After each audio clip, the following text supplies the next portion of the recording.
Welcome to the deep dive. We are diving deep into Claudia Dawson's Many Worlds vision today. Oh, this should be interesting, Definitely. You shared some excerpts and images, right? and well, it seems like Claudia is exploring some really deep spiritual and metaphysical ideas. It seems that way. Yeah, about, hearts and archetypes and multiple lives. Yeah. So let's unpack Claudia's unique perspective together Okay. and see what resonates maybe with you, the listener, too. Sounds good. So Claudia describes hearts as homing beacons, like they guide us toward our soul family across time Okay. and space. She even suggests we have many soulmates, which is a pretty different take on love and connection, don't you think? It really makes you think outside the box, when it comes to relationships. Yeah. Like she's suggesting that some hearts are just drawn to each other over and over Yeah. across lifetimes even. Yeah. And she even has this powerful image of two hearts Oh, yeah. meeting above a crowd, Right? like a And cosmic reunion. it's a striking image. It is. But what does that even mean for us? Dang. Like in this lifetime, Right. if our hearts act as these homing beacons, how do we even recognize our soul family? We're surrounded by billions of people. Right. Yeah, that's the $1,000,000 question, I think. Yeah. Claudia doesn't exactly give us like step-by-step instructions or anything, Right. but she does emphasize trusting those intuitive nudges. Okay. Those moments where you feel a connection with another person and it's just unexplainable. Okay. It might be a sense of like familiarity Yeah. or a really deep understanding Right. or even just a feeling of like coming home when you're around them. So it's about being open to those unexpected connections, even if they don't fit into like what we think a soulmate should be. Yeah, exactly. Claudia even suggests that sometimes the most profound soul connections, they aren't even romantic partnerships. Oh, interesting. Like in the traditional sense, Wow. at least, they might be like really deep friendships or mentors or even family members who just really challenge us, Yeah. to grow and evolve. It's almost like those relationships, those soul connections, Yeah. they're there to help us remember parts of ourselves we might have forgotten about.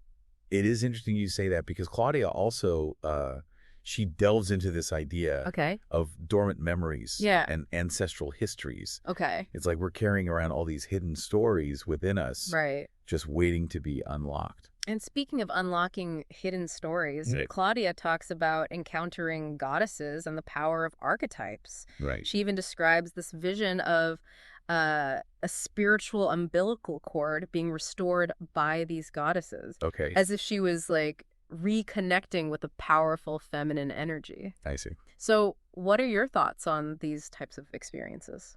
Well, I think it's essential to approach these experiences with an open mind. Yeah. I mean, Claudia's personal encounters, they sound really profound to her. Very meaningful. Right. You think about like archetypes. Yeah. They're like these universal patterns Okay. of energy or behavior. Uh-huh. And the goddesses she describes, like the crone, for example, Yeah, they represent different Yeah. facets of this feminine energy. I see. It's like they're mirrors Okay. reflecting different parts of ourselves back at us. So these archetypes, they're more like tools for self-discovery. Precisely. Okay. Yeah. And Claudia emphasizes that they are tools of expression. Okay. But she also warns about over-identifying with just one archetype. Okay. It can kind of distort their energy, So that don't just play the role, but really embody the essence. Exactly. Right. She even shares this personal anecdote about identifying too strongly with the crone archetype. Oh, wow. And it actually led to her feeling really bitter and like a loss of joy. Wow. So it's a good reminder that balance is really essential here. Yeah. We're meant to allow these energies to flow through us. Right. Not to like become rigidly defined by them. Right. That makes sense. Yeah. But how do you know, like, when you're over-identifying? What are the signs? That is a great question. Yeah. I think one clue might be if you feel kind of stuck Okay. or limited by a certain way of being. Oh, okay. Like, for instance, if you always see yourself as the victim Yeah. or the hero in every situation, that might be a sign to look a little deeper, Explore other aspects of yourself. So it's really those moments of imbalance that Yeah. can actually be opportunities for growth. Exactly. Interesting. They can help us identify those areas where we might be like holding ourselves back. So by understanding these archetypes Yeah, and like recognizing their influence, we can reclaim those parts of ourselves that we might have like disowned or pushed down. precisely. Wow. And as we do that, we become more whole, Right. more integrated, I think. Makes sense. It's about embracing every aspect of ourselves. Yeah. The good and the bad, the light and the shadow. And then we can show up as our most authentic selves. Exactly. Claudia also talks about divine thoughts and how they connect to setting intentions. Yes. She even says that these thoughts can create new worlds. So is she saying we have the power to shape our reality? That's exactly what she's suggesting. Oh, wow. She really believes in the power of our thoughts. Okay. Especially when they're aligned with what she calls divine will. So it's not just about wishing for things. Right. But it's about aligning our thoughts and our actions with like a higher purpose. Exactly. She actually uses this really powerful image of holding our intentions up to the sun. Wow. Like we need to put them out there, Okay. infuse them with energy for them to manifest. It reminds me of that saying, be careful what you wish for. Yes. They just might get it. Claudia really emphasizes, being intentional with our thoughts Yeah. because they directly impact our reality. So how do we tap into that divine will? It seems kind of mysterious. That's a good question. Yeah. I think for Claudia, it starts by connecting to something greater than ourselves. Okay.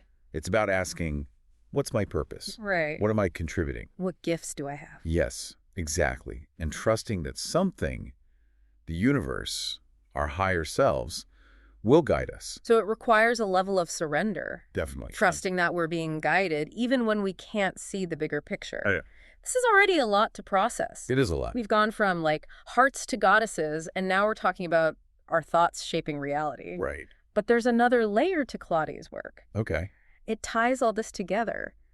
Multiple lives. Yes, this is where it gets really interesting. It really opens up a whole new world of possibilities. Right. It really does. But how do these past lives actually show up for us? In our present experience, Right. Claudia mentions dormant memories and reclaiming lost aspects of our souls. Right. It's like those past lives, they leave these energetic imprints on us, Interesting. shaping, our personalities, our talents, Wow. even our fears and desires. Okay. So it could be that recurring dream you've had since you were a kid, Okay. or a wave of emotion that just hits you out of nowhere, Right. or even a passion you have that you just can't explain. Mhm. These could be whispers from your past selves Wow, that's a cool way to look at it. trying to get your attention. It makes you wonder what they'd say if they could talk to us directly. Right. What kind of wisdom did they gather? Yeah, what challenges do they overcome? Right, what can we learn from their experiences? Right. Claudia even shares this really vivid experience she Yeah. had when she was 40, Okay. a vision of a jungle treehouse filled with prayer candles and swords. Wow. And she interprets these swords as representing divine powers, Okay. like judgment, truth, and authority Mm-hmm. earned in a past life, Okay. ready to be reclaimed in this one. It's a powerful image. It is. It really is. It suggests that we all have these hidden reserves of strength, wisdom, gifts from our past selves, just waiting to be rediscovered. Right, we're not starting from scratch each lifetime, Right. but we're building on those experiences. Exactly. Accumulating wisdom and strength along the way. It makes me think of something else Claudia talks about, her heart as a tiger. Oh, right. She describes it as this powerful, instinctive force Yeah. that sometimes even startles her. It's such a vivid image. It is, right? The tiger embodies this raw energy, Yeah, It's strength and instinct and a little bit of ferocity even. right. I think she's trying to say that our hearts have this wisdom Okay. that goes beyond our rational minds. So it's like our hearts already know the way. Yeah. We just have to be brave enough to follow it. Yeah, but it's not always easy, is it? Right. Claudia describes tigers swimming next to her. Yeah. Sometimes they're playful and sometimes they're clawing at her. Oh, wow. It's like she's saying that life, with all its beauty and its challenges, Yeah. it requires courage It does. and resilience to really embrace it all. Right. It makes me think about those divine powers she talked about. Uh-huh. Judgment, truth, authority. Right. Maybe those qualities give us the strength to face our fears. Yeah, and to live authentically. And there's another layer to this tiger heart metaphor. Okay. Claudia doesn't shy away from the harder emotions like grief. She even says grief is unavoidable. Right. But she doesn't present it as something to fear, but Mm. rather like lean into. It's a different perspective for sure. It is. Our culture often tells us to just like get over it. Yeah, buck up, right? Exactly. So why do you think she emphasizes embracing grief so much? I think for Claudia, grief and love, they're interconnected. Mm. She even suggests asking yourself in those moments of grief, Yeah. if love is what brought you here, if it was love, then really feel it. So the depth of our grief is like a testament to the depth of our love. Exactly. It's about honoring all of it, Right. even the difficult emotions. Because within those difficult emotions, Yeah. there's potential for growth. Yes. It's almost like those experiences of grief when we feel like we're drowning in sorrow, Yeah. they actually deepen our capacity for love. And compassion. It's like she's saying, by embracing our grief, Yeah. we're actually expanding our hearts. And that expansion, Yeah. that willingness to just feel it all, Yeah. maybe that's how we access those divine powers.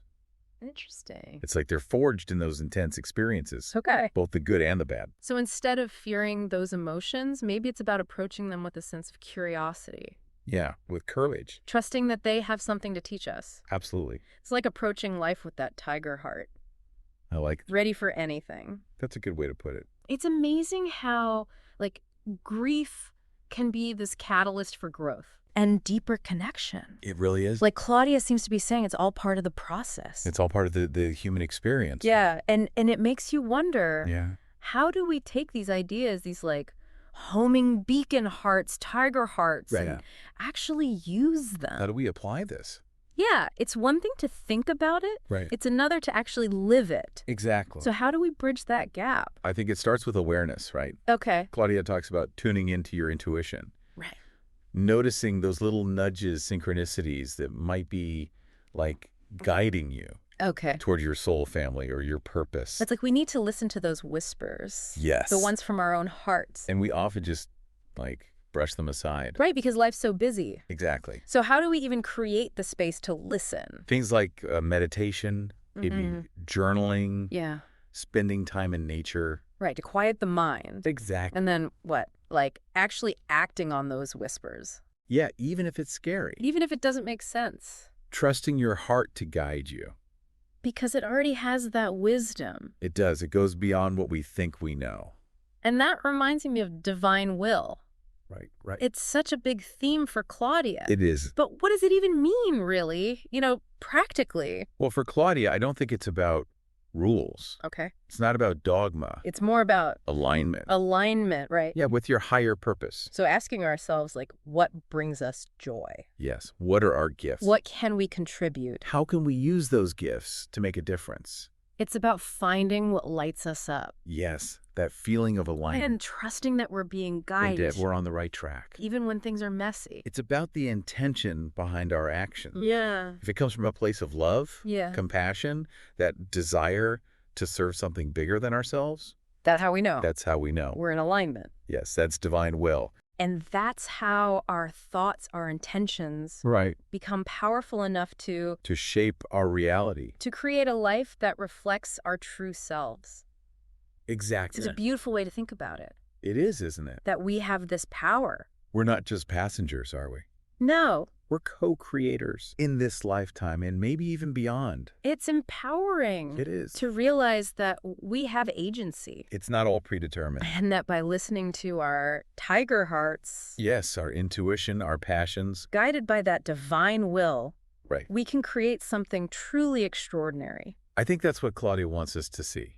Yeah. That life's an adventure. Right, with all its ups and downs. The joys and the sorrows, it's all part of it. And we have the strength We have the strength, the to wisdom. navigate it all. That's the beauty of it. So, as you reflect on Claudia's vision, Yeah. what resonates most with you? What speaks to your heart? But what will you reclaim?